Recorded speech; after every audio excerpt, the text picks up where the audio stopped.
and essentially strengthening farmer groups so that there would be an efficient transfer point for information, finance, and product, and therein lies the success element for sustainability, these farmer organizations that were strengthened.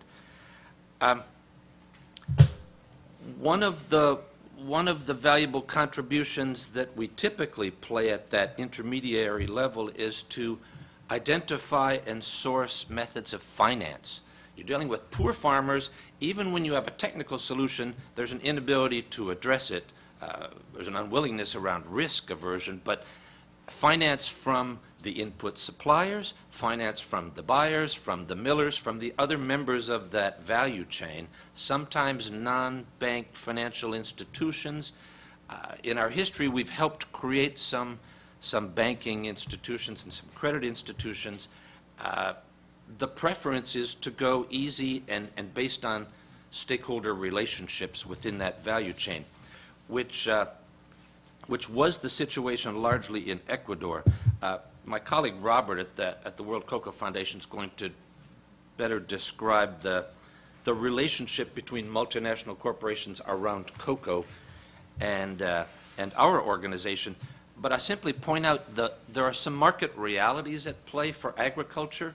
Cocoa, specialty coffee, high-value horticulture are all products that even the multinationals acknowledge are best cultivated, produced by smallholders.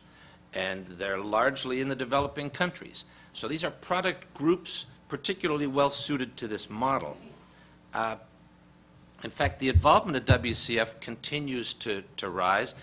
As an international NGO, we find our own funding sources evolving with the times as USDA and USAID have become more amenable to involving for-profit businesses in achieving common project objectives.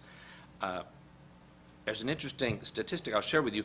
Our U.S. government funding in the last 10 years, in strict real dollar terms, has been increasing, but our U.S. government percentage of funding has been declining. So we're obviously diversifying toward corporate, toward foundations.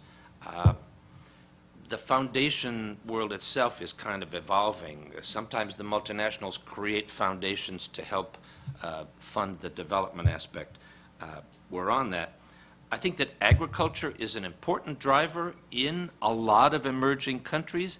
It's 3/4 of employment, it's 3/4 of GDP, and yet USAID's funding for agriculture is one